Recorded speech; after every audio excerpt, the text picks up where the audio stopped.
Oh boy, good afternoon, everybody. Happy Sabbath to you. Dr. Henry, Happy it's good to see you, Sabbath. sir. It is good to see you, my friend. Good to see you. Last week we were in your church, and what a great experience we had at the Pastor Round Table. Now we're kind of separated again. Yeah, that's right, man. It was so good to see you. I don't think I had seen you. It had been almost a year or plus since we had seen each other in It's person. been, yes, Um, yes, it's been a while, so it was good. yeah. And TJ was there. Listen, TJ was there with you last week, Uh-huh. and TJ was with me this week. Oh, wow. Man, what a blessing he is. Yeah, hey, What a TJ blessing is he the is to the man. group. Yes, Yes, he indeed. We're is. excited to have TJ a part of the team. So, TJ, I know TJ was not going to be with us today because he was going to be on a flight, but I just saw a Right. text that said his flight was delayed. So, TJ is Yeah. with us in the chat today. All right. And listen, He's with us we on. not only do we have what's going on with this guy over here? Hey, listen. This man is a busy man. Today, our co-host, he is, of course, he has a lot of responsibilities in his office, and I think he is doing camp meeting now. And I know That's that he's right. doing a fabulous job there. The lesson with many skills, and so we're gonna miss him. He may pop in. I don't know. We'll see. Yes, we'll But see. Yeah, but listen, South Central, as you know, Pastor Wade was for some time with the out in Midwest, but now he is at the communications director for the Great South Central Conference, based there in yeah, Nashville, Tennessee, and they are wrapping up their camp meeting right now, and so his responsibilities have him running, and so we just wish him well. We want you to know, Raj, if you're watching or if you see this later, that we miss you being with us today. yes, sir. Um, all right. So, Dr. Henry, last week, man, uh, what'd you think? How'd it go? Oh man, last week. Listen, we had the educators with us last week. Okay. And I'm telling you, they are fired up. One thing that we get, they are fired up about Adventist Christian education. That's right. They're Yeah. fired up about it. I don't know. I think I'm hearing some static or something in the chat. I know the weather is bad over where I'm at. I'm not sure if it's the same thing where you're at, Pastor Yeah, I'm Paul. I'm hearing that too. Just sounds like maybe we're getting a little feedback from somewhere. Yeah, I'm hearing something here. I don't know. But Okay. as you get that kind of taken care of, and As just I get again that last taken week. care of. You say that like that's my fault. And listen, you've been. It's Hey, let always me my just say to fault. everybody: look, Pastor Paul has been like Pastor Tech. I mean, he's just putting us into all these new avenues and just doing a whole lot of stuff. And by the way, I was impressed when I went to your church and I saw the setup that you have. Man, listen, God bless you. I mean, you're doing things on the cutting edge there, and we praise God for your leadership. So, Hey, well, so that's why I said pray. I know you'll probably fix it somehow, some way. That's why I have confidence in Look at you, fix it. Hey, but we are but we are but it was still in the good midst last of the week. struggle, man. So I want to shout Yeah. out my tech team. My tech team was one of those teams that um, they're working hard, and it's like the stuff was just totally foreign and unfamiliar with them out of the gate, and for like the first 12, 10 to 11 months, I was doing pretty much everything from home. And so people say, well, they should have figured it out by now. But I was doing it all from my house. And so now bringing it into the church, it's been a scramble the last few months for them to try to figure out, everything. And so I got to give them shout outs. They're trying. They're working hard. They're putting their Yeah, their you're doing a effort and good job. energy Yeah, into it. So you got bless the a lot Lord. of great people. A lot of great people. Listen, this is the first Sabbath that we had an in-person worship service here at Altamont Springs. That's right. Yeah. So it was good to see our members. And I must say, wow, I got a team. They're doing like phenomenal things. And I just praise God for them putting it together. And we still have more pieces to get Uh-huh. so that we can be where we want to be. But it was good. You know what, Pastor Ball? I'll be honest with you. It's good seeing the faces again. I don't know. There's something about Yeah. Yeah. there's Yeah. something about the faces, man, that kind of just Yeah. gets you more Yeah. engaged. Been preaching the So, empty pews for months and months and months, and they yeah, see, yeah, yeah. So how'd you guys do? You had everybody. Wait, hold on. Let's see who's here with us today. Okay. We got Valerie Singleton with us from Atlanta, Georgia. Hello, happy Sabbath to you, Valerie. So glad to have you with us. We've got Reggie Wells with us today. Glad to have you. Oh, John Mills. Hey, look, we got to shout out John, man. We Dr. John Mills, listen, he is in the house, and let me tell you something. He is a very important part, like everybody else, of right. PRT. Yeah. So he works with us. He kind of gets the questions going and kind of just engages, and especially on that mental health show. I mean, he has done a lot to put us in touch with those guests. So, Dr. Mills. That's right. Thank you. And just to be clear, John Mills is officially part of the PRT team now. We've been working on building some staff to help us get some things done, and John has jumped with both feet in, head in, and we're excited to have him a part of the team. I see Evelyn Torres with us. Evelyn, did you guys have was that a anniversary you guys had last week? Dr. Henry, Evelyn is Chaplain George Torres' wife, who's been our guest a couple of times here. Okay, yeah. Yeah, they are. The last time that George was with us there, Jorge was with us, they were on their way out to Texas. I'm not sure if they have settled in out there yet. But good to see them with us. Valerie Swan, happy Sabbath. Glad to have you with us as well. Listen, before we go any further, we want to invite you to take the opportunity to share the stream. We've got an awesome discussion that we really, really, really want to hear from our audience on today. So we want you to take the opportunity that you have right now to go ahead and to share the stream, tag somebody, make sure somebody knows what's going on here on the Pastors Roundtable. If you are watching on YouTube, we want you to go ahead and grab that link and email it, text it to somebody, let them know that they want to be a part of today's discussion. And Dr. Dion, tell us what is on the table today. Okay, well, listen. Oh, how about this? Let's do this in reverse. So, can I say what's on the table and you? Yeah. No problem. We're gonna take, but before we do that, okay. I don't know if we're still hearing some feedback. If we are, okay. Let me see tell if I you, can it's fix raining this. really bad over here. So okay, I mean, let me see if I don't can know fix this. I'm gonna mute Dr. Dion and see if it goes away. And it is not fully gone away. Okay, I'm gonna unmute you now. Were you still hearing it while I was talking? Yeah. Very faint. Okay, let's mute Pastor Paul.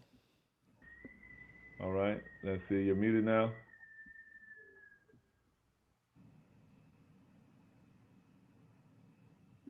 Yeah. It might be on your end. Oh, you just unmuted yourself? No. Okay. Well, you know what? Yeah. It's okay. I'm gonna try one more thing. Okay, how about now? Is it still there? Okay, I think I found it. I know where it is. Okay. Okay. All right. All right. Well, listen. It's backstage. All right. We'll work it out. All right. Well, listen, Pastor Paul, what is on the table today? What are we talking about today? Ooh, what is on the table today? What's on the table today is we want to know what you are looking for in church leadership going forward. But this is a post-pandemic, well, I don't know if it's a post-pandemic world yet, but we are looking forward to a post-pandemic world. And in a post-pandemic world, we're wanting to know, what are our lay members looking for when it comes to church leadership? When it comes to church leadership in the local church, so your Sabbath school superintendent, your personal ministries team in the local church, what are our members looking for? Is there any difference of what we're looking for in local church leadership? When it comes to pastors, is there something different now that church members, lay members are looking for when it comes to the type of pastor, when it comes to his leadership style, the character qualities, the traits, the skill sets that pastors have, when it comes to leadership at the denominational level, whether it's a conference or union or division level, GC level? What are our members looking for? What are they valuing now going forward? Is there any change that we were looking for? So that's what's on the table today. We're looking at what do you want in church leadership going forward. Wow. So then let me ask you, Dr. Henry, who is at the table today to help us flesh out that question? Who do we got? Well, listen, hey, look, I am so glad to be here on the Pastors Roundtable because one of the things that I enjoy is to engage with our guests. And we have some people on today that I know that you will enjoy. We have Duane Dorch. Let me tell you, he has been with Pastors Roundtable from the very beginning. That's in right. fact, Pastor Paul, he might have been on the second show, I think. Yeah, he was a had. guest on the show before. This is his second time with us today. Right. So he was a guest on the show. The second show that we had, I think he was a guest. And he is just a powerful agent for change. He belongs to the Seabrook Church there in the DMV area. He is the finance chair. Now, let me tell you, the Seabrook Church is a major church. They're doing major things led by the senior pastor, Damian Johnson. And he, right there, Duane Dorch, is at the helm. That finance chair, that's a very important position because you're able to kind of give the vision, and when the finances come in, you're able to kind of see where you're going so that you can see if you're on track with vision. So he is the finance chair there, Duane Dorch. He is for technology. I'm just going back to our prior conversations that we had at the beginning. At the very beginning, he understood that technology is so important during this pandemic. At the very beginning, and it's going to be interesting to see what has happened since then. So we have Duane Dorch. The next person, let me tell you, the next person is a dear friend of mine. I could call him my friend. When I went to Kansas City, I saw this individual there. I'm going to tell you a little bit about him. Coming to the district in Kansas City, I wanted to meet with the people there. And so he said, hey, meet me in my office. I said, okay. So I drove up to the campus, Pastor Paul. And when I parked in the campus, there was somebody on a golf cart, a security guard, said, who are you looking for? I said, I'm looking for Kirk Nooks. He said, oh, Dr. Nooks, let me take you up there. And so he took me on the golf cart, took me down into the building, and I went up to the building, and they had the secretary there, and I said, look, I want to speak to Dr. Nooks. They said, oh, come right in. And the man opened up his door. I sat right there in the president's office. I wasn't in trouble, but I sat in the president's office. Dr. Nooks is a wonderful person, was a member of my church there in Kansas City, him and his wonderful family. Right now, he relocated to Georgia. I forgave you for that, Dr. Nooks. Don't worry about that, right? Thank you. Can I bring him on? I'm going to bring him on. Let's bring him on. Gordon State College. He's the president of the Gordon State College. Prophetically, we want to say university, but I'm not going to go there with him. So it's good to see Dr. Nooks on here with us today. Hey, listen, gentlemen, it is a thrill and a privilege for us to have you with us today. We're going to have a word of prayer before we jump into this topic, this very interesting topic, because I'm very curious to find out some of the answers to these questions. And we want to, again, invite our audience to join in answering. I see already there are some answers that are coming through. But let's have a word of prayer. Then we're going to give our guests just a quick minute to introduce themselves just a little bit further. You get a little bit more familiar with them. Father, we ask that you be with us now as we have this discussion in Jesus' name. Amen. All right, Dr. Nooks, let's start with you, sir. We're going to give you 49.7 seconds to just share with our audience anything that we left out of your resume, anybody that you want to say hello to, tell us a little bit more about you, what you're doing, whatever you want to say in these 7 seconds. The time is yours. Go for it. Thank you so much. Just happy to be here on Pastor's Roundtable. My good friend and colleague and Pastor Dion Henry, just reached out to me, and I said, of course, I do it. I've been privileged to serve as an elder in the Seventh-day Adventist Church now for quite some time, and also privileged to move about. So my background and experience spans Northeastern Conference and Allegheny East Conference and Central States Conference and South Atlantic Conference. So I've been around working with several different pastors, been fortunate enough and blessed, got a family, reside in the Atlanta, about an hour south of Atlanta. So we're happy to be here today. Awesome, awesome. So glad to have you with us, and just wow, what a wonderful wealth of experience that you have. We got to get you down Southeastern since you went everywhere else. Come on. All right, Mr. Dorch, we just saw a chat in the text. Valerie says Duane Dorch is the CEO of Seabrook. Tell us, we not only is he the finance committee chair, but also works with technology there. So I always want to feel like I need to bounce some ideas and questions off you. But Duane, we were going to give you the same 49.7 seconds. The time is yours, sir. Oh, wait, hold on. We can't hear you now. We should be able to hear you. All right, great. You got me now. Great. It's a pleasure to be with you on Pastor's Roundtable as I try to get my camera back. Talking about technology here. There we go. I've been at Seabrook most of my life, and it's a great place to be. A wonderful church. We have great leadership, as you mentioned. I'm also fortunate to be involved in a couple of other volunteer ministries in the area. I've been on the board of Washington Adventist University for many years. And as well, I'm the treasurer of WGTS, which is one of the largest radio stations in the DC area.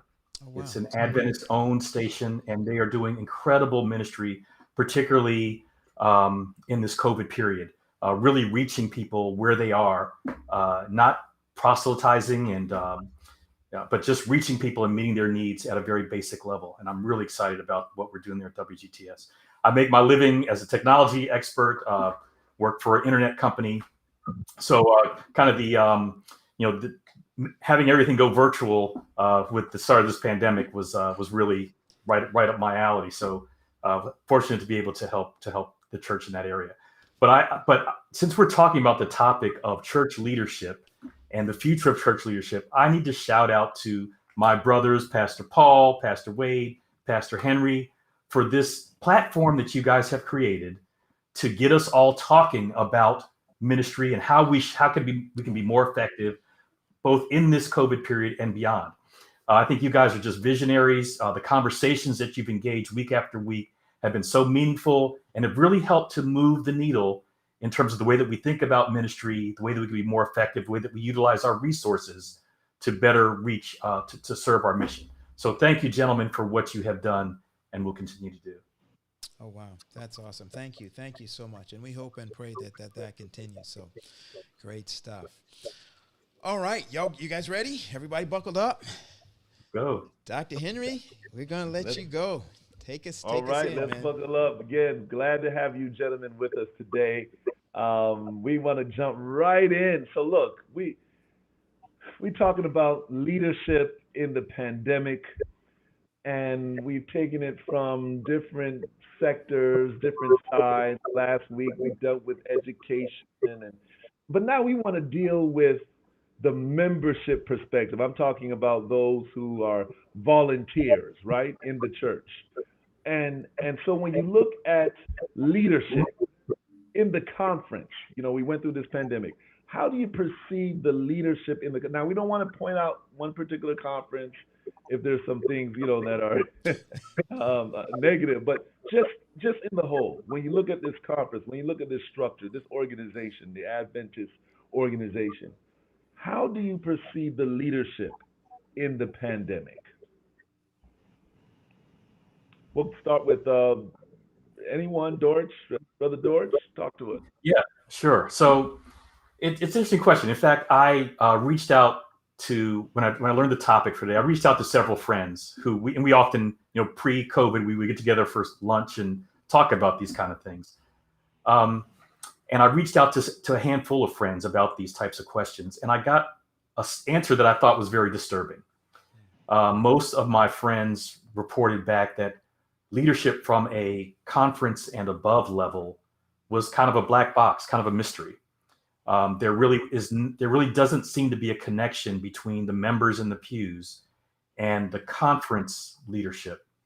Now, a lot of that could be by design or by structure, but I found it kind of frustrating that there isn't a structure in place to better communicate between the leadership of the church and the members of the church on the ground. Okay, well that's statement. Black box. That's interesting. Okay. Nooks, what's your input on that? I would jump in and say along the same lines, the church in a way that would seem to yield a consistent product or consistent in how it communicates. And that's good during non-pandemic times. It's good when you have large meetings and people come together and you vote using certain rules. But during a pandemic, when you have to be flexible, nimble, you have to be able to deal with a certain level of ambiguity. You have to be able to respond and communicate quickly. I think we saw the difference in what the church needs to be able to do now versus pre-pandemic. And that's to become nimble. The church can continue to thrive, but it's got to adapt for this new normal that we're engaging currently at this time. That's very interesting. So, because I know, from a pastor, we get things from the conference, they give us initiatives, they help us out. But from the pew, and we say from the pew, of course, we weren't even in pews, right? But from the members' perspective or your perspective, you're saying that there was a disconnect between the job responsibility and the impact of the conference to the member in the pew. Okay.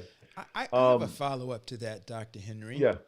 Go ahead. I don't know if this is out of line or whatnot, but based on your perception, gentlemen, did that change with the pandemic, or was that something that preceded the pandemic? I think for me, it preceded the pandemic. Again, it wasn't a major deal. I mean, sometimes we just understood it, or sometimes we just sidestepped it or swept it under the rug. But I think we all saw or felt at certain times or places that this was not efficient. It wasn't working as it should. However, the scale and the size and the depth and the breadth of the church is somewhat overwhelming for any one person to say, hey, let's change this. But when the pandemic came, that's when you started to see the cracks, if you want to call it, in our process or our communication. I'll give you a couple of examples that you could see. At the very beginning of the pandemic, when, back in March of 2020, when people started to work remotely and what have you, at one point the church was saying, hey, we're gonna continue to move along. We're gonna continue to do this. We need to come together. And I remember at that time I was thinking in my mind, because I had the information from the state through my institution, well, we're not prepared to do this in the right way. We don't have the proper cleaning supplies. We don't have the proper equipment. We don't have the proper manpower. Where is that conversation? And then all of a sudden it changed to the church that, okay, we're going to shut down all the church, everyone go home. And then when we went home, now you fast forward to the sort of the end of the pandemic or the beginning, and now they're saying, well, in certain conferences at least, no, we're not going to go back for now. Well, everyone else is up because we knew about the changes, we knew about the cleaning, we knew about the process, and guess what? The number one thing, we have the vaccine now. So there's an inconsistency in our communication and how we respond, how we get information out, and who is making those decisions, and how do they include the lay member. Wow. Wow. Yeah. Oh, I'm sorry. George, I think you're on mute. Hold on, I got him. All right. Boom. Okay, go ahead. Yeah, I'd agree with that 100%. I mean, I think definitely the pandemic just exposed a systematic communication issue that has been there quite often. Another example, we had some challenges at our church that required us to have meetings with some conference officials, and that was really the first time that we had some in-depth meetings with conference officials, to our board, to our church and business session, kind of trying to figure out how to get over these issues we were having. And it just really brought to my mind, and I mentioned to the conference vice president at the time that you have a real challenge where it's perceived that the conference takes a lot from the local church. We send a lot of money up to the conference, but in return, and so in order to what justifies that investment that we're making, there's got to be a lot of communication for the members to feel comfortable, with that their investment is going to good use, that you're using it appropriately. And yeah, we're not accusing anybody of mismanagement, but you've got to be able to communicate, what you're doing, how the money that we're sending to you is benefiting, not only other parts of the world as we know it does, but how is it benefiting us, the local church? These are the things that will continue to encourage the membership to continue to get them to continue to return. So I agree. I think it's really exposed a communication challenge that has existed, and that we really have to come to a better to some type of understanding as to what the best method of communicating with the local church is.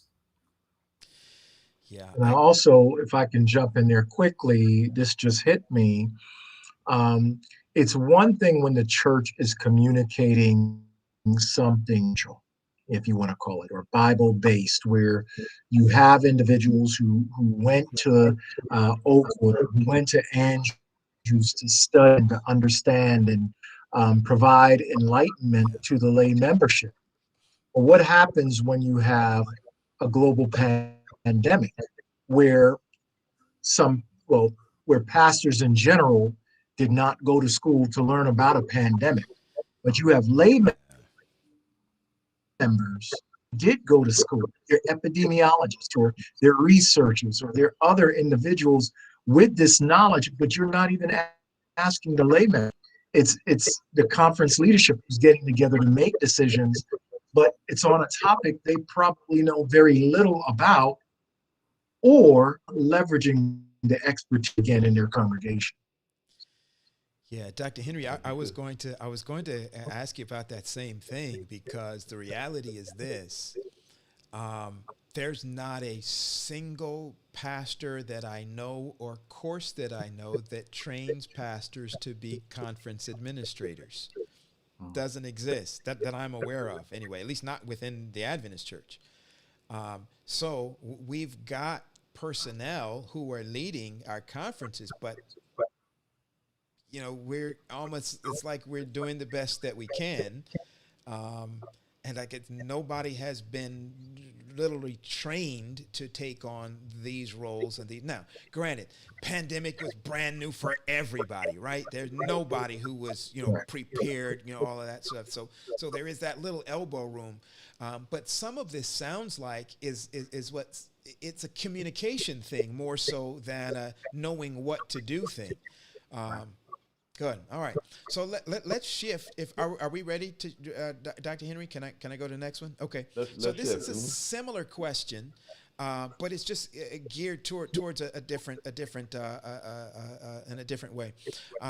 As a member of the church, what quality of leadership were you looking for, not this time in the conference or in the organization, but what quality of leadership were you looking for during the pandemic from the pastor, and I'm going to add from your local church leadership?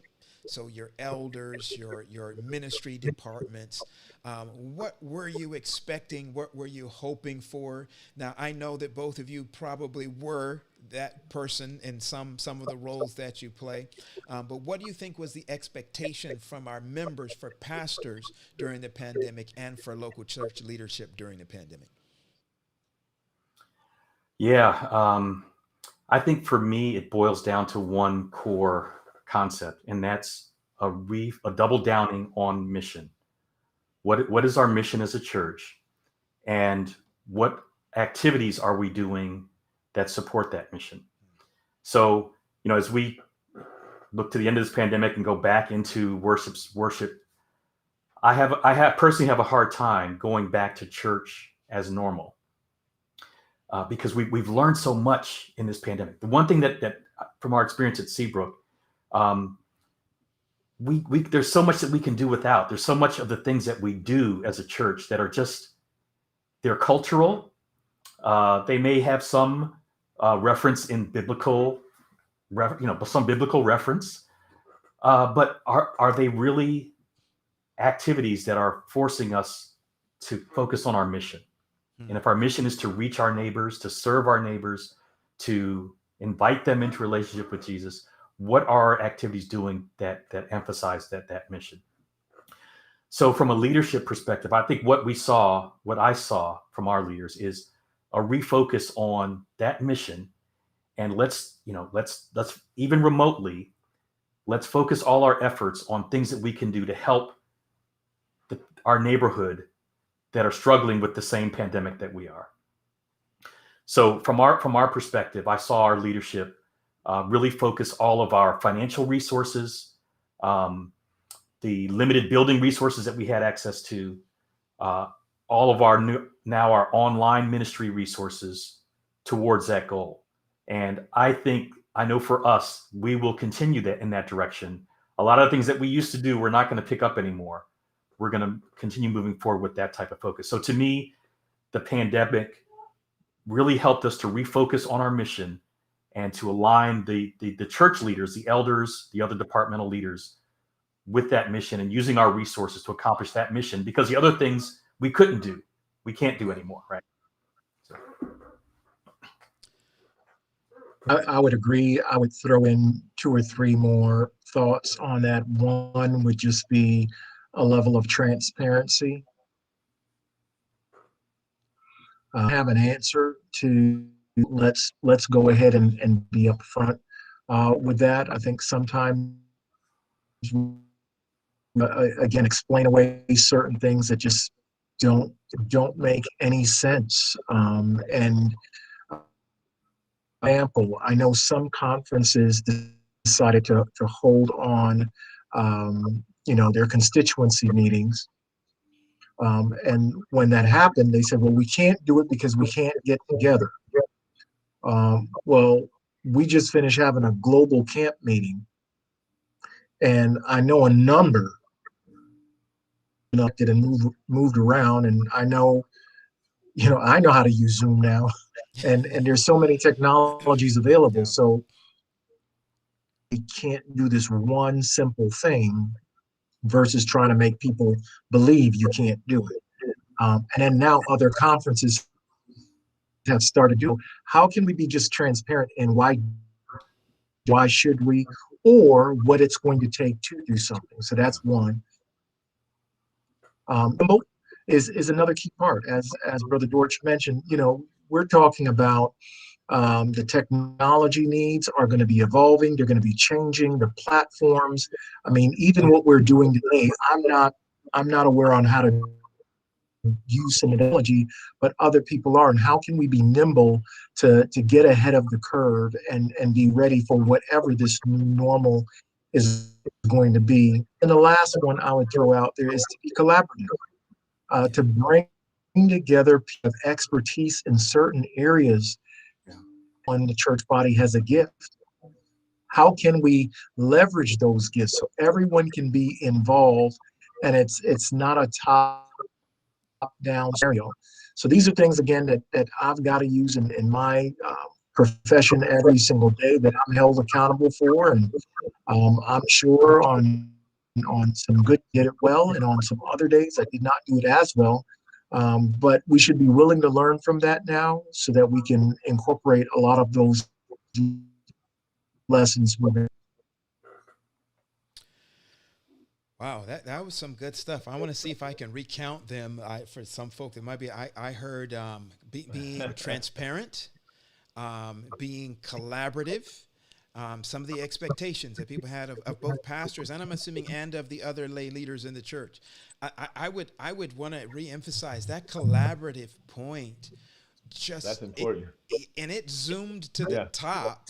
During this pandemic, we saw churches and church leaders and pastors just almost organically. I mean, what we're doing, this was a collaborative thing, and from many different places. And I think the world, the virtualness that the world has become, made the collaboration thing not just easier, but make a whole lot more sense. So I think that was great. It forced us into that. Go ahead, Doc. Yeah, I was going to say, now, during the pandemic, right, what were the good qualities, though, that you saw, especially among the membership, among the leaders? Because I tell you what, wonderful church there that I had there at Beacon Light, and the members, man, they really, during that pandemic, Dr. Nooks, they really were trying to keep account of everybody.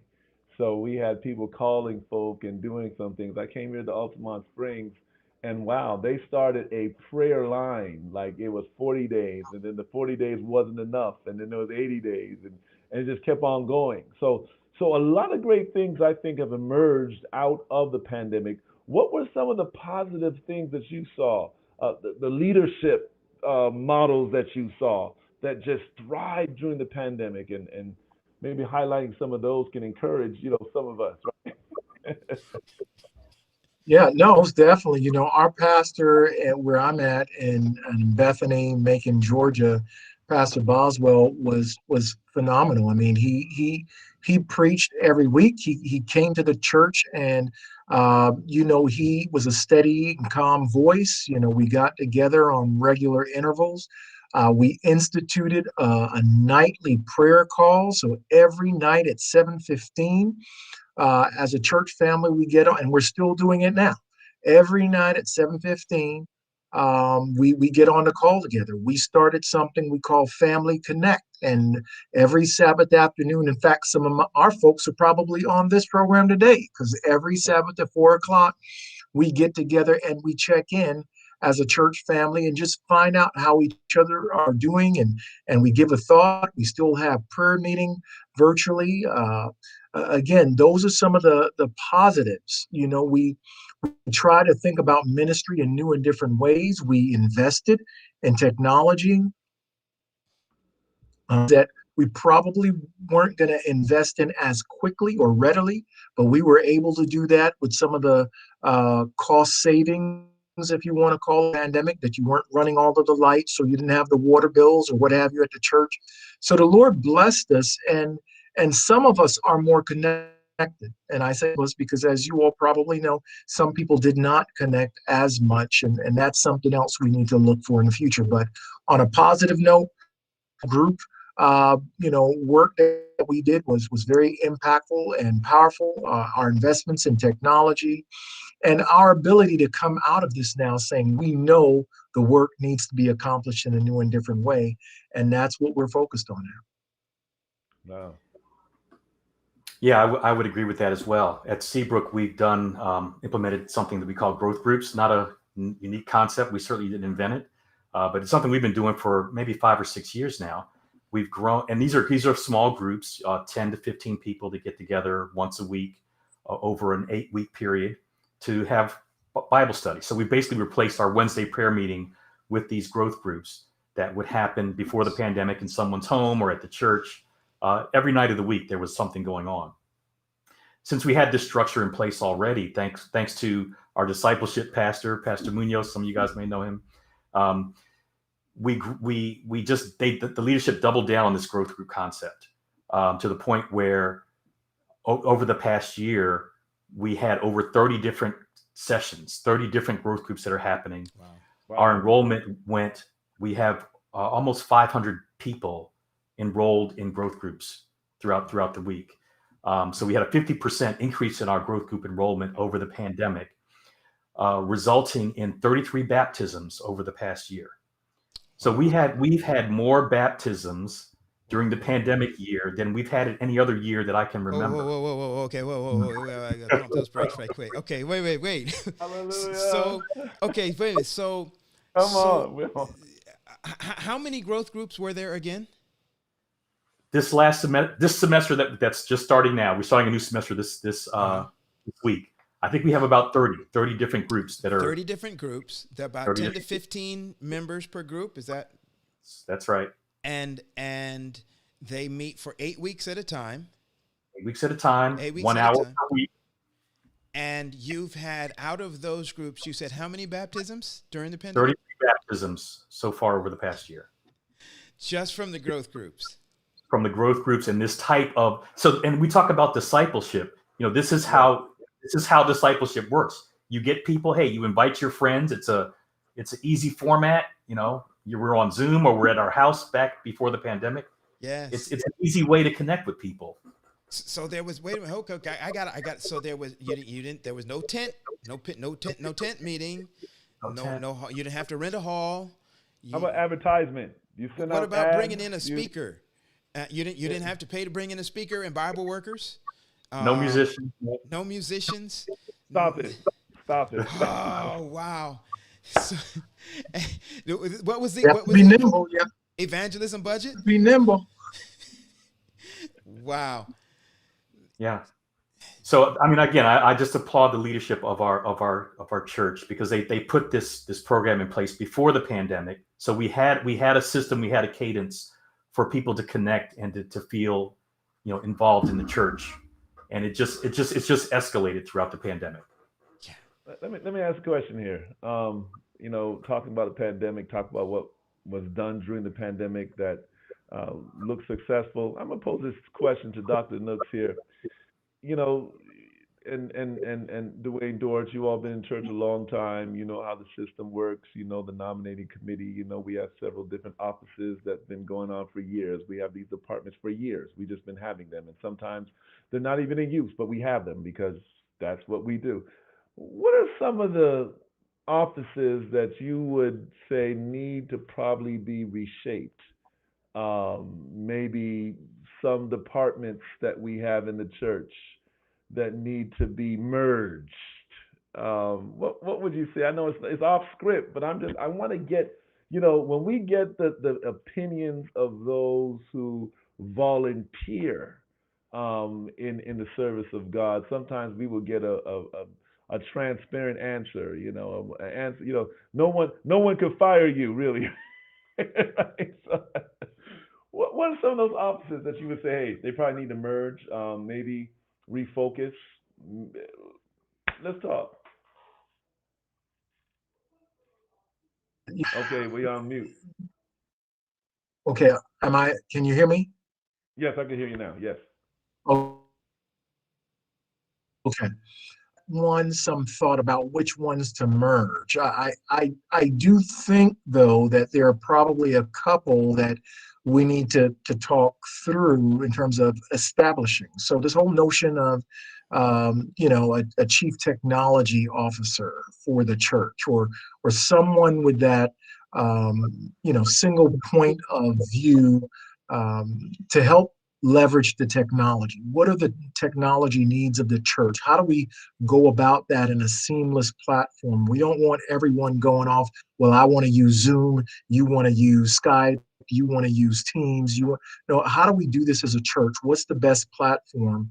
What do we need? Ministry. We're doing this on a Sabbath afternoon. What happens when we do open the church back? What happens to AYS?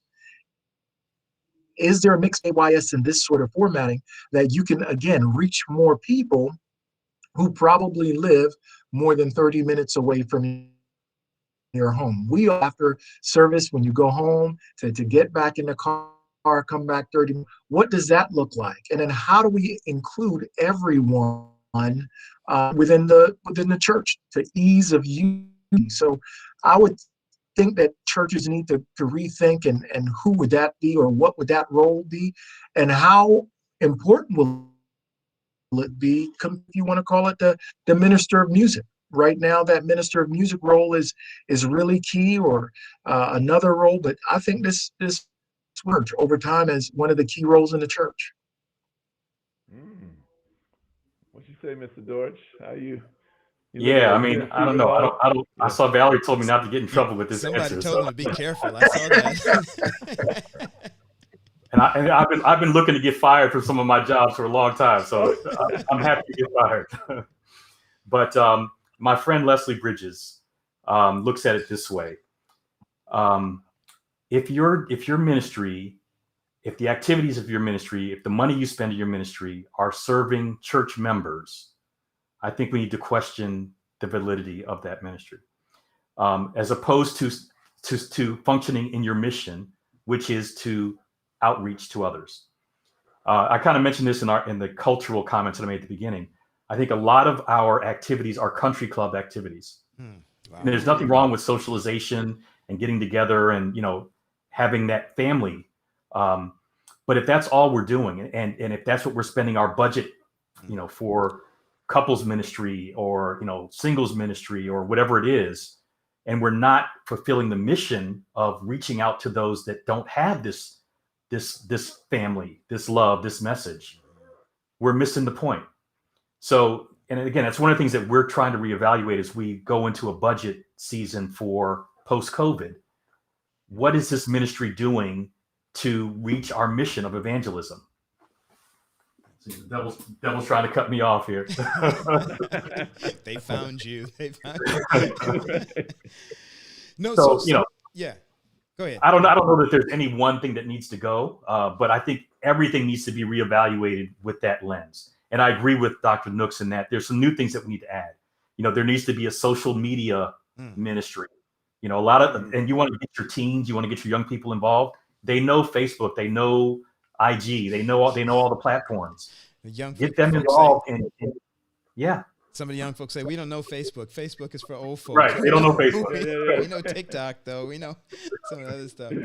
Hey, but listen, I would agree with you 1,000% that it's not that we need to get rid of singles ministry, but the reality is that there are single people in our neighborhoods, in our communities, that when we do singles ministry events, that when we do family ministry events, that our invitation shouldn't just be going across the street to the other Adventist church in town. It should be going across the street to the families that are in our neighborhoods and in our communities.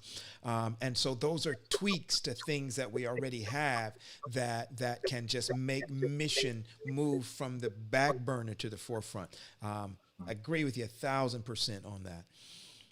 Mm-hmm. All right. Okay. All right. So as far as the local church is concerned, what should we pay particular attention to when leaders are being put in place? I saw somebody put in the chat, I think it was Chaplain Torres or Evelyn, put in that one of the things that needs to be revamped is how we select, let me see if I can find that again. Where did it go? How we do nominating committees, how we select. There we go. There it is.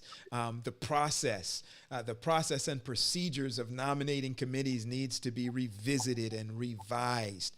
I heard when Chaplain Torres was with us about a month or so ago, Dr. Henry, I remember he pitched something. I don't remember what he called it. We got to bring him back for that. You got to bring him back. Yeah, He may want to come back right now. He was ready to go that last time. Remember, we were on the show. He was talking. We brought him in right there and then, and That's right. he went at it. I saw his wife put in the chat that he's driving right now. Oh, he's driving So now. Okay. but it was some methodology of putting everybody to work. It was something along that lines. It was outside of the traditional nominating committee. That if you're a part of the family, if you're part of this membership, we're going to find something for you to do. We're not just going to nominate, and whoever gets nominated is nominated, and whoever is not is not. No, everybody's got something to do. That's what I was taking away from what he was saying. But for our question, as far as the local church is concerned, what should we pay particular attention to when leaders are being put in place? Leaders for departments, etc., within the local congregation. We may have touched on that, but let's dig a little deeper on that. Dr. Nooks, let's start with you, and then we'll move to Duane. Certainly, as you mentioned, different ways of going about this nominating process. I was fortunate enough to be at church in one of the places where we did just that. It started with an interest. Well, excuse me. Before that, it started with a spiritual gifts, and everyone. We went through the spiritual gifts seminar. I think there was a sermon on it. Everyone received the survey handout. You were able to fill in, and at the end, it told you what your spiritual gift was, or which ones they were. And then following that, there was an interest, if you want to call it, inventory put out for roles within the church that were based on those particular spiritual gifts. So now you could say, hey, I'm making it up. If my spiritual gift is helping others, maybe I would be good at being an usher, which had that function in it. Or maybe I would be good at visiting the homeless, which had, that structure in it. And the church was expected, or encouraged rather, to fill out this inventory. And that's what was collected, put together, and a committee with the trying to get 100% of the members who filled out the paperwork and involved. And if we do it through the popularity contest, you remove all of the sort of past conversations or arguments, and you're doing it based on something tangible, an outcome that's spiritually based. And then once people get involved and are activated, their happiness and their connectedness and engagement towards that congregation increases. And just like in higher ed, the more the student is engaged on campus and happy, likely they will continue on to be at your institution and eventually graduate. And the same thing with the church. The likely they are to be engaged and happy, the more they're better off being a disciple, bringing someone else in and along for this journey. Wow. Yeah, and I'd agree with that. I agree. It starts with understanding your spiritual gifts. What are the things that you do that you have passion for? But I'll take it a step further. As again, my friend Leslie Bridges says all the time, you got to be able to then connect that spiritual gift to the mission of your church, which is outreach. You got to use that gift in connection with outreach so that we're all working for the same goal. So, and that's the combination. And it doesn't necessarily mean that you have to be the front person. Perfect example at our church, we've got a communications director, Crystal Chalaya. She hates being in front of the camera. She's great in front of the camera.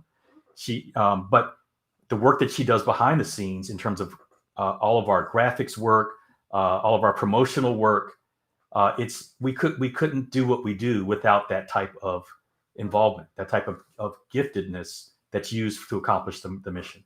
Tell me her name again and her email. That's okay. That's okay. We got her busy.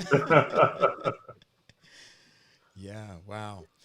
So let me say this, and I know that we're assuming. I think the best thing is that people, we're looking for spiritual people, and I say that because of this. By the time I got to college, I had taken so many spiritual gift inventories, so many personality tests, all of those things. I knew that if I did not want to do a particular job, then I was going to answer these questions this way. I knew that if I did want to do a particular thing, that this is how I was going to answer it, and this was going to be my proof that I was fit. I was the one for this role. See, I've got proof. And so in the end, still, people who are sold out to say, God, I want to be used by you in the way that you see fit, and an integrity that comes along with that. Those are all going to be great things that we're looking for. Those of you that are in the chat, what are you looking for? Just to kind of a reset right quick. Today on the Pastors Roundtable, we are talking about what are you looking for in leadership in the church in a post-pandemic world. We know that post-pandemic is coming. We're we're almost in a kind of sort of post-pandemic. But when it comes to church leadership at the local level, at the pastoral level, at the denominational level, that's what our guests are joining us today to talk about. What are the members, what are lay persons looking for when it comes to choosing and selecting leadership going forward in the days ahead? And we are joined by Dr. Kirk Nooks and Mr. Duane Dorch, and we have just had a wonderful conversation so far. If you are just joining us, you want to go back to the beginning of this show, you can check it out in the YouTube channel or on the Facebook page and just watch it from the beginning to see what we have covered up to this point. Dr. Henry, we'll turn it back to you. Where are we going from here? Well, listen, look, I got a question for you all. I want you to hold on to this. So listen, if you were in a position to interview leaders for your conference, right, what would some of those issues you would explore with your potential employees? So again, you're interviewing leaders for your conference. You are in that position. What are some of the issues and characteristics that you would like to have in that potential employee? Yeah, I would say I'd like to understand their vision of post-pandemic ministry. Okay.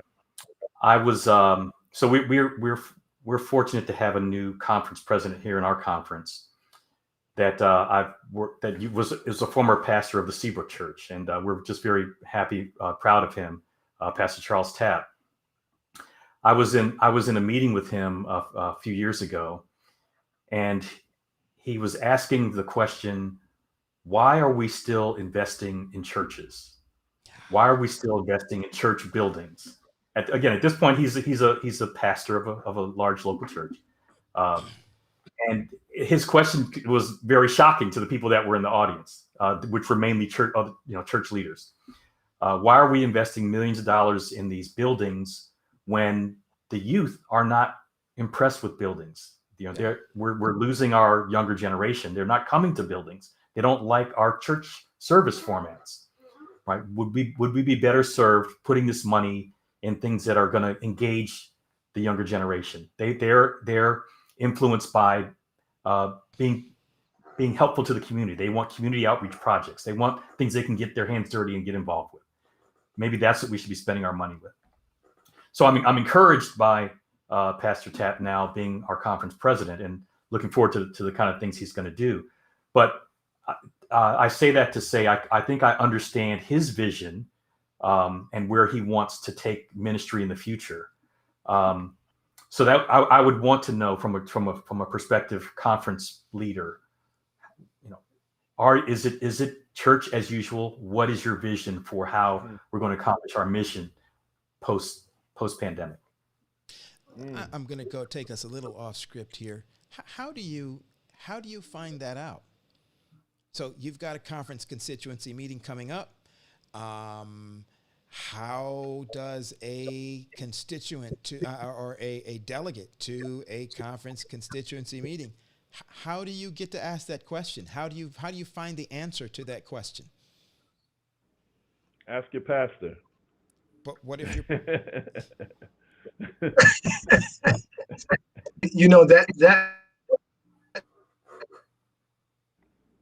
that was going to sort of question, in the, if you want to call it in the ledge world, when he or she goes to work, we all have performance evaluations. And with those performance evaluations, you set annual goals, hopefully along the way, to say, okay, if I do this, or if I get here using objective data or accomplishment, then I know I'm making progress. So I would be asking that conference presidents, what are some of those objective metrics that we can agree upon as a conference, and set particular goals and work toward those goals? And what will it look like when we arrive at those particular goals? What will the church look like? What will it feel like? What rate of success will we have? And again, what will that look like, so that we can set this in a collaborative sense, and all of the churches and pastors can work together to do it. And that may require thinking outside the box. A few months ago, I threw out this crazy idea during a conversation. I said, here we are in Macon, Georgia. We have two main churches and two conferences. What would it look like? What we just got crazy for a second and said, we're going to sell one of those buildings. And for, the future going forward, to have, and for 2 Sabbaths out the month, one of the congregations will use the church, and for the other congregations will achieve on this is related to a facility, and then take what would that look like? I mean, we made it 15 months essentially without stepping foot in a church. We can't go back now. We can't make the argument we need a church every single week, because we've just figured out how to do it for the past year plus. Mm-hmm. Mm-hmm. Mm-hmm. Wow. I'm wondering, so those are questions that you are asking and want to know from current leadership, right? So that's a question that you'd ask for somebody who is already in office. Duane, you guys Potomac just had a virtual constituency meeting a couple of months ago, where your new president was elected. You said that you were encouraged by him being in that role because of what you had previously heard him say in regard to, so you got an idea of his perspective on ministry. But he was your pastor in your church, and a group that heard that. Delegates that comprise the people who are voting for this new president come from the myriad of other churches that are in the conference who were not in that meeting, and they did not hear him espouse that. They did not know his ministry position on that, at least from the same context that you heard it in. I guess the question that I have is that the way that most of our conferences do constituency meetings, most of our delegates who are voting for new leadership or leadership, church leadership, how do they get to know these things about these individuals when they're pastoring in this church, in this part of the conference, and yet the constituents, how do we get to the point where delegates are making informed decisions as opposed to just doing a lot of guesswork? Yeah, that's a great question. And I don't know that I have the right answer, other than there's got to be some structural changes that, maybe allow the prospective candidates to get on some calls with the constituents ahead, several months ahead of time. How do we elect our presidents in the U.S., right? We go through several levels of debates where people can ask questions. You understand their positions, what's important to them, what drives them. Just more engagement, more transparency, as Dr. Nooks said before, and allowing the members in the pews to be more involved in the process. That sounds great, Dwayne. But you know that in most of our conferences, you just invoked something that in most of our conferences does not exist. Politics. Prospective candidates. There's no Yeah. such thing in Right. most of our structures. Um, Yep. Dr. Nooks. Because now here's the challenge in our structure and how we do things. But growing up in the church, being I think I'm a third generation Adventist, I've always been taught that a prayer goes on to elect people, and that special prayer is only among people. And they get together, they pray really hard, and then it's revealed to these people. Well, if God speaks to me as well, and I speak to, God speaks to everyone.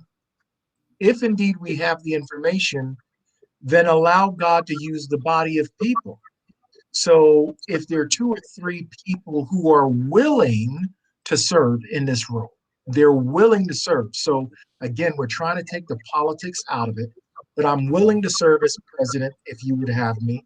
I believe I have the spiritual gifts, and my brother here is willing to serve, or my sister here is willing to serve. Then all three of us should be able to hold a 30-minute conversation via Zoom or something else, answering questions. And after the membership listens, we all collectively pray, and then we share, we vote, and with that, allow the Lord's will to be done. But again, it just feels and seems that it's only a special group of groups to get these answers, and that's somewhat disappointing because Yeah. again, we need to be able to evolve and understand that politics can play out, among the highest levels, even when you're not the one trying to have that political Yeah, posture. I hear you, Dr. Nooks, but that sounds way less spiritual than taking some sticks and putting them in a box and seeing which one buds by the morning. I don't know about Hey, hey, um, listen though, but Pastor Paul, I guess what our constituents are saying is that something has to change. You have on one side, like if you ask who wants to be president, if you have a conference of 200 pastors, maybe 100 pastors' hands will go up. I don't know.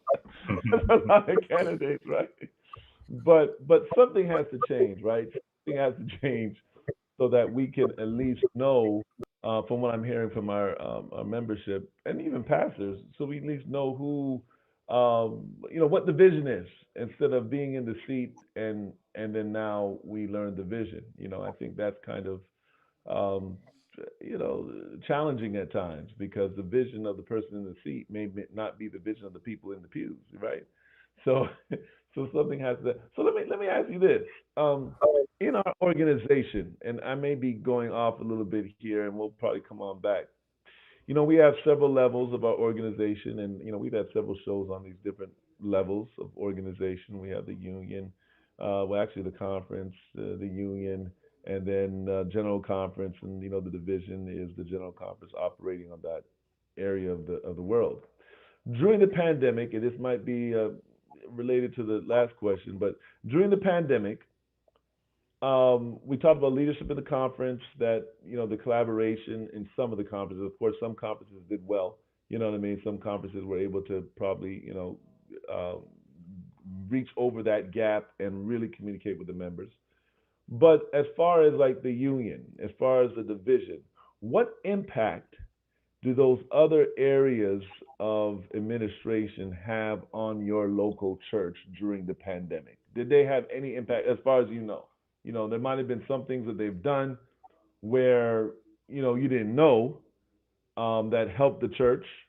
But as far as what based on the pandemic, what areas did they have a impact on the local church during the pandemic as far as you know?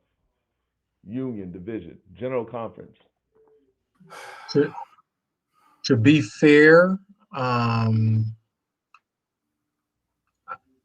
I'm sure. I want to think positively. I'm sure they had some effect or positive influence, but practically on the day to day, I am not aware of any impact that they had. But again, I want to think positive that there was something there. Again, the communication breakdown to articulate this is why or this is what happened. So I want to think positive to say yes, but I did not personally see or feel or hear anything specific. Yeah, and I think that's the challenge that I was referring to earlier. The fact that our funds from the local church make their way up to fund these other higher organizations that do good things. I mean, I know personally many of the executives. Our union president, Dave Weigly, is a great man. The challenge, though, is communicating what they do to the members in the pews. Just looking at how our conference budget works, about 28% of our conference budget goes up to support the union, the division, the general conference. That's a lot of money that could be very well used in other ways at the local level. Not to say that it's misused above, but there's a lot of layers. There's a lot of overhead, and I personally feel that the church is going to struggle to fulfill its mission post-pandemic until we get this structure to be more relevant and more efficient, so that resources are driving back down to the local church. I know early in the church's history, there was a big push to spread the gospel around the world, right? So I understand how a lot of these resources had to go to, far off countries, far off parts of the world, and there still is a need. But I live in the United States, I live in the Mid-Atlantic region, and I know the need here as well. And there's a great need, just as there is in every other city in America. And I know how we struggle to keep the local church afloat, to maintain our buildings, to do other things. So I think that the biggest issue, as Dr. Nooks said, is a communications issue. But secondly, I think we've got to talk structure. We've got to talk efficiency, and kind of reformatting our financial structure so that we can direct resources to the local level more efficiently and effectively. So let me ask this too. So and again, from what I'm hearing, we're not saying that they did not impact the church. We're just saying that you don't know of the type of impact that they had on the church because you haven't heard anything from that side. Now they would say, we're sending out maybe the letter, North American Division e-newsletter, or there's the review. And so, what are some of the other ways that communication can be, that lack of communication can be filled, so that the members in the pew know exactly the impact of the conference and the division? One thing I would say with the United States government during the pandemic, if someone were to ask, well, what did the government do for you? Well, the stimulus check, our faces start to smile. We received the check, right? So what are so again, in communicating with some of my friends about some of these issues, I mean, there are lots of things. There are lots of things that can be done. So one thing I'll give the conference credit for is talking about PPP. They did apply for, our conference at least, did apply for PPP loans and now grants for a lot of our institutions. We had a early learning center, daycare center, right? All of our employees, we were able to hold on to all of our employees and get them paid because the conference applied for that for us. Now, we didn't know that. We started applying for it on our own, and they slapped our hands and said, no, we're doing it. Well, we didn't know. But anyway, that's a whole other story. So there are some things that I'm sure that they are doing. But to Dr. Nooks's point, a key thing that we all struggled with during this pandemic was technology. We all had to move from in-person services to virtual. Some churches that had expertise in-house have done very well. Most others have struggled with 100 people on a Zoom call. the low-hanging fruit. Let's gather our best technology leaders from our local churches, and let's put a package together that all of our churches can use during this period. Things like this are things that should have been done, that could be done, to utilize the resources that we have and spread them across the conference. And then with the communication, I'll give it to South Atlantic. We've had several town halls. President has hosted. I think altogether there are probably town halls, and he did a good providing updates and letting people know where we were.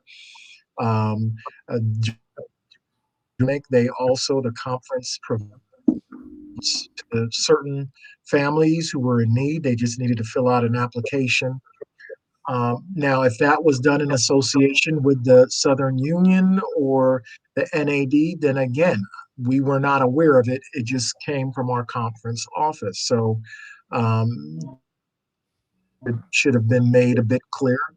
The union could have held a town hall at least once or twice. Again, if they did so, I was not of it. So, but just to get on to share their role or how this is. I think the North American division, I think a couple of weeks ago, did put on a coronavirus program that was very well done. The information helped, but that would have been really helpful very early on in the process when there were a lot of unknowns. Now we're getting ready to come out of the cycle. We're only talking about the pandemic, but don't forget all the racial, conversations, and we have not unpackaged that as a division. We have not unpackaged that as a union. We have not really unpackaged it as a conference. So although there's the pandemic, there's all the layers over the past 15 years we've not really addressed, and maybe that's an opportunity for the division to say, look, we're going to address this in a different way moving forward. Maybe those are some additional positions that need to be our city officer. We have a number of those in higher ed now. I mean, is there such a thing at the division at a Southern Union level? So, Dr. Henry, I was going to, at your question, what could they do to communicate more? I was going to say, they could come on programs like this, like the Pastors Roundtable, and communicate. And as I was saying that, we would be remiss if we did not mention to our audience today, on the heels of this question, that about a month ago we did have the president of the North American Division on the Pastors Roundtable, and he shared with us something that at least Dr. Henry, you and I knew, but we, not many of our members knew, that the division had a stimulus package that they sent from the division down to all of the 53 conferences within the North American Division and the territories. That was to the tune of, I think it was between $5 and $7 million, something like that, $10 million. Granted, by the time you break even $10 million up among 53 conferences, and then those conferences have to break that up among how they're going to divide that up. But that is something that did happen from the North American Division. I don't know if there's any further plans in place, but we would be remiss if we had this conversation and did not share with our audience that our division has taken steps to try to help along the way. But communication, it was in printout in the Adventist Review. That was, information that did go out in the main channels. But again, not all of our members knew it or had access to it along the way. Now, let me say this one thing too, and this is from a layperson's perspective. And we don't want to sound, ungrateful here. We appreciate the stimulus. We appreciate the support, the financial support for the local churches. Our church is one of the churches who benefited.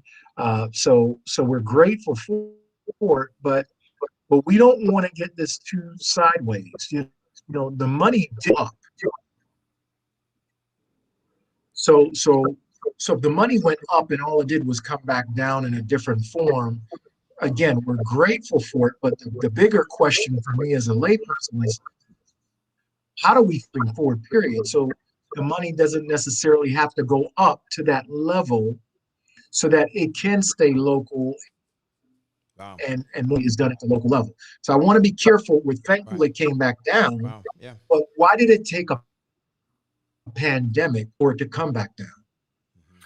See, and Dr. Nooks, I was trying to stay stay calm, but no, this is a passionate topic right here. I fully believe in the tithing system and supporting the church and the world church, but our local churches are suffering, and we're suffering to keep the lights on. We're suffering to maintain our facilities. We're suffering to allow ministries. Pastor Paul and I have talked in the past. The vast majority of most churches' budget go just to keep the place working. Building. We don't have very much money for local ministry to do the mission that we're here for. Yet our property deeds are owned by the conference, so we can't even Let's not. leverage that to get loans and other things. I understand the reasoning, and they're all valid reasons for that. But the financial structure of the church hinders local ministry, and we've got to tackle this problem. Wow. This is I think That that I was going to say, Pastor Paul. This is to hear this from our members, our constituents. And I know among the pastors you hear that conversation, but I think one of the things I'm thinking about is how long will this conversation take place? Like what would be you think about the I think impact that's if something is not done. yeah, but I think that's the point, Dr. Henry, is that this conversation is not being had in the open with everybody at the table. So when pastors talk about this, they're talking about it around the water cooler, and administration isn't necessarily a part of the conversation.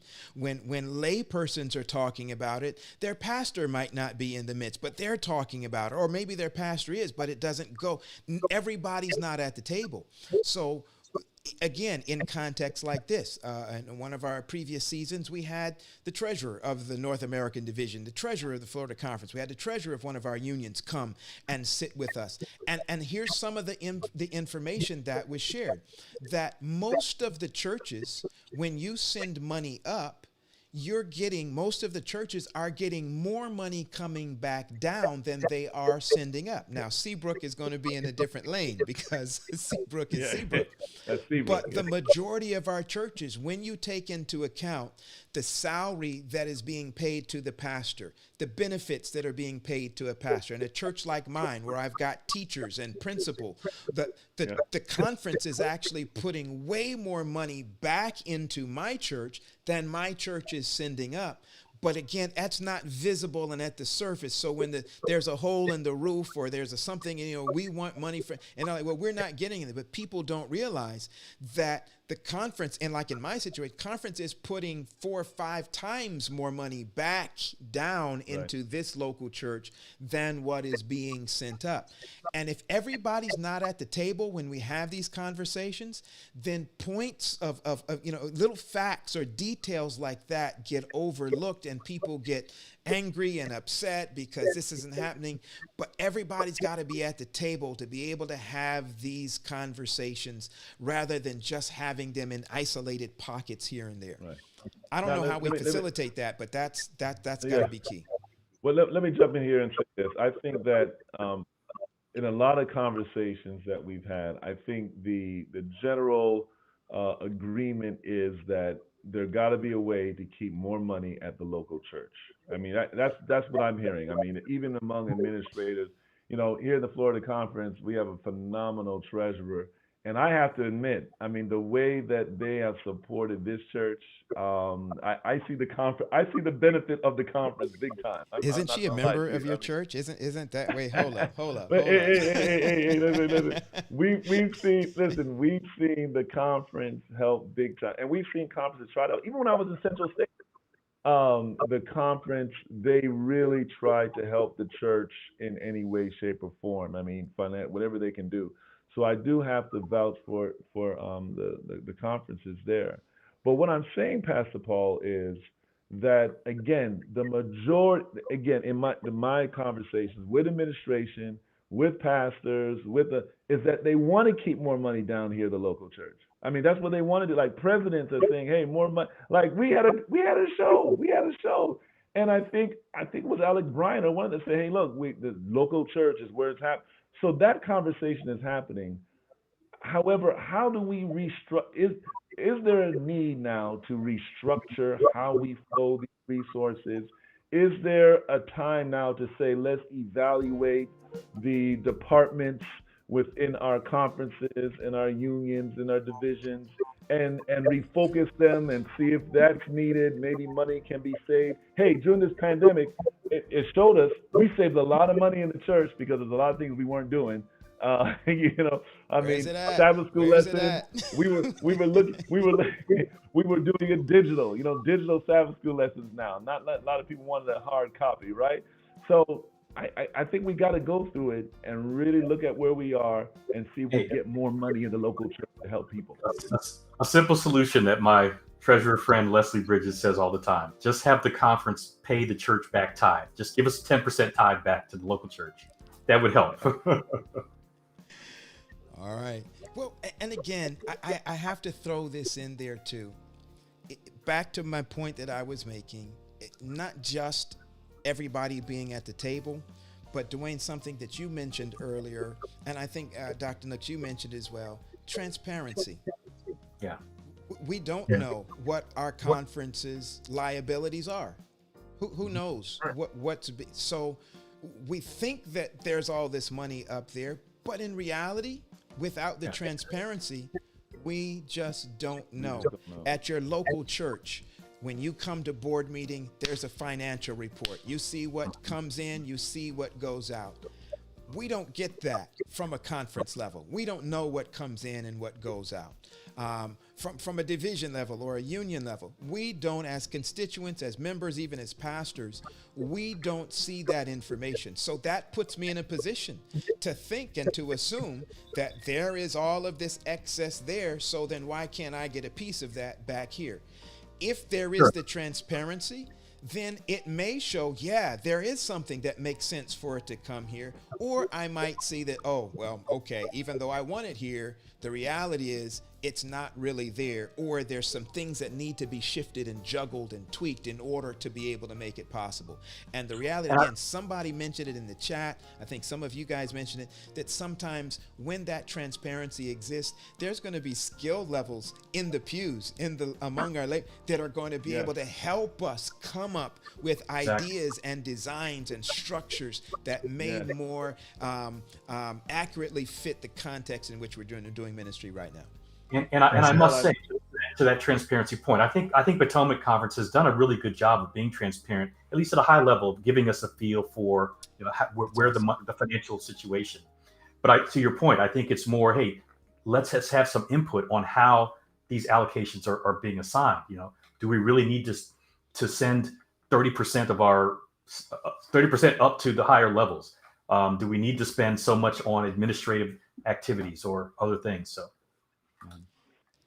I want to jump in here, Pastor Paul, real quick. Listen, I want to say this too.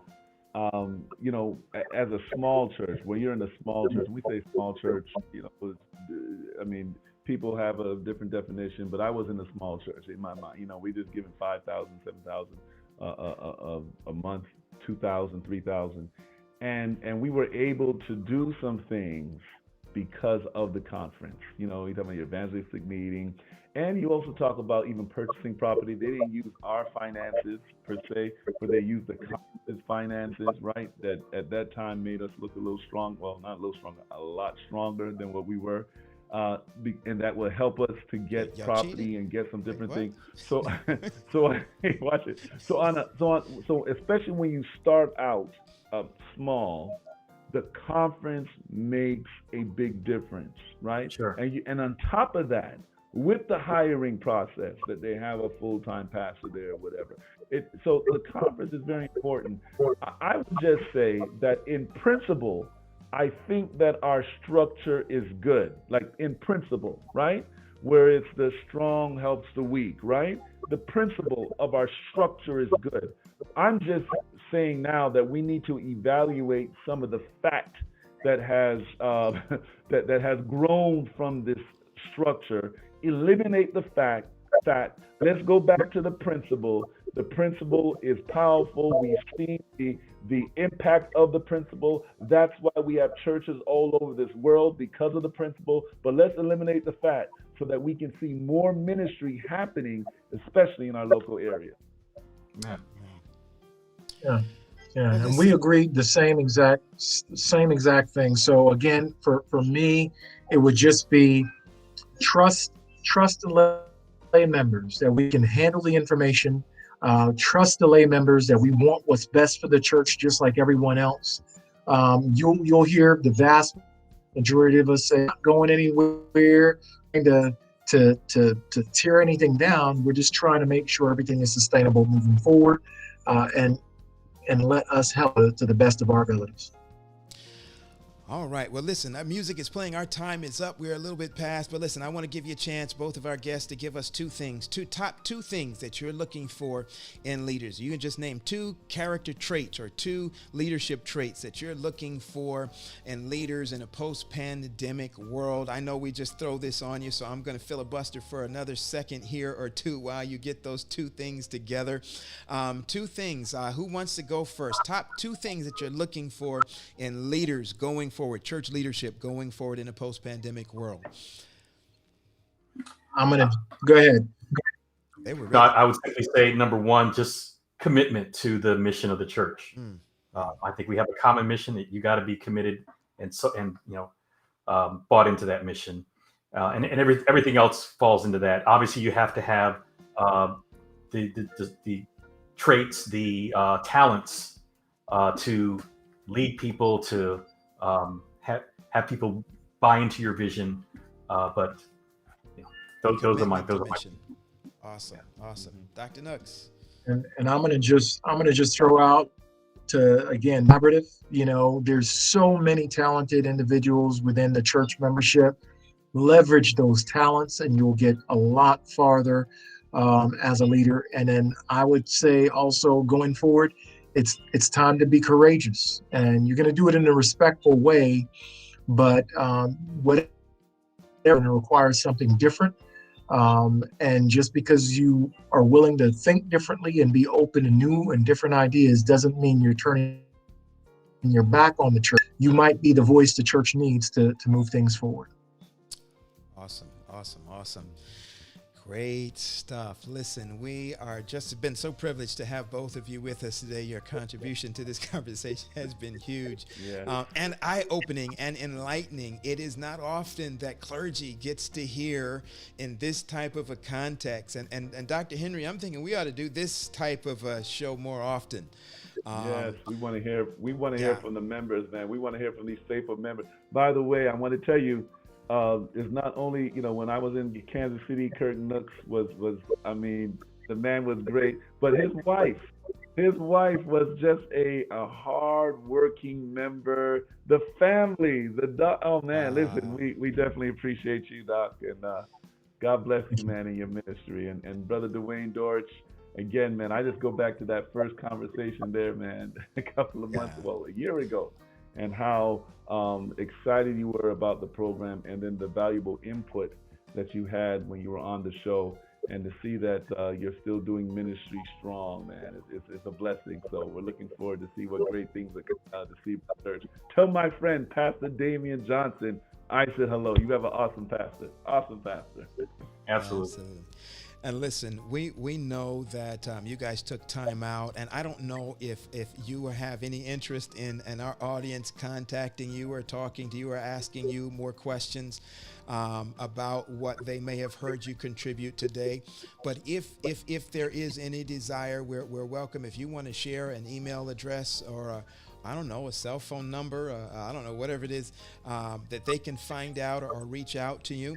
You can either do that now or just let us know, and we'll put some contact information for you on the show notes on the website, and as well as on the Facebook page for us today, so that those of you who've been watching today, if you want to pick these gentlemen's brains even more, and if they are open to that, we want to make that available to you as well. So if you want to get in contact with them, then you just go ahead and reach out to us, and we'll see if that we can arrange that for you. Dr. Henry, and by the way, gentlemen, before don't sign off before when we do the sign off. Stay put for just a second before we leave. But look, Dr. Henry, today is a very special day Yes. for the Pastors Roundtable. Yes. What's that day, Doc? I'm Is it- sorry. is I gotta switch back here. Hold on. Where's our stuff? Let's see if I can cycle through this. Right You got to do it. here. There you go. There we go. Yes. Right over Well, here. we want. That's right. Oh wait, let me see if I can get in. I there gotta you go the go. other way. Yeah. This is great. Listen, the Pastors Roundtable would not be the Pastors Roundtable without that gentleman to my far left. Okay, I think it's my far left. I guess anyway. Yeah. He would not be the Pastors Roundtable without him. Today is his day. Today is his birthday. It's the birthday boy. Listen, happy birthday, Pastor Roger Wade. Yes. We appreciate you. Where's the confetti, man? Where's the cake? Come on, I should have prepped that. We should have had the confetti and the birthday stuff. Pastor Wade, we just want you to know, man, we love you. We appreciate you. We appreciate you here, not just as a Pastors Roundtable, but as a person, as an individual, as a friend, as a pastor, as a church leader. We just thank you for who you are and who you've allowed the Lord to make you to be. And we just want to invite our audience today to show some love for Pastor Wade and just wish him a very happy birthday. We also, TJ's birthday was this week as well. So we want to include TJ in that as well. So you want to wish TJ a very happy birthday, as that was earlier in the week as well.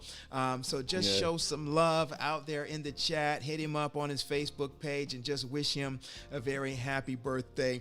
Listen, we are excited today. We're excited today to have had this opportunity to spend the time with you. We want you to go make sure that you visit the Pastors Roundtable website. We want to make sure that you subscribe to the Pastors Roundtable YouTube channel, that you hit that little bell, thumbs up, share the stream, because we want you to help us continue to help keep ministry relevant, resourced, and real. And I'm not ready because I don't have the thing up. There it is. All right, everybody. Till next week. Before we go, we want to let you know of a very special roundtable that's coming up on the 26th of June. Pastors Roundtable. What's happening on the 26th of June? I got to put it in my calendar, Pastor Ball. Put it on your calendar. Put it on your calendar. Pastors Roundtable has been invited to host the Sabbath afternoon event for the Southeastern Conference camp meeting. So on the 26th of June, at 4 p.m., Pastors Roundtable is going to be hosting the Southeastern Conference event for the last weekend of camp meeting. We've got some special guests that are going to be with us. Our conference president down here in Southeastern, Elder Dr. Michael Owusu, is going to be with us. Our conference ministerial director, Pastor Roger Hernandez, is going to be back with us again.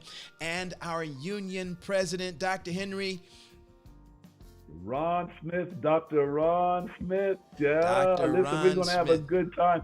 And listen, Southeastern Conference is growing. I mean, what a wonderful conference. I spent wonderful 20 years in that conference. And God has just been blessing. And I know that this conversation that we're going to have on June the 26th, by God's grace, will be impactful. So you do not want to miss June the 26th. Please put that down on your calendar. Absolutely. And Carolyn from New Zealand, we want you to know we see your prayer request in the chat, and we are going to keep your son in our prayers. Dr. Henry, let me see. I'm going to put this up. Carolyn says, PRT family and prayer team. Please continue to add both my son and my spiritual life daily and constantly to your daily and weekly prayer list. Both my son and my spiritual life are very sick and unwell, and we are both having a very high fever. Oh, that got away from us there. And it doesn't seem to be going down any sooner.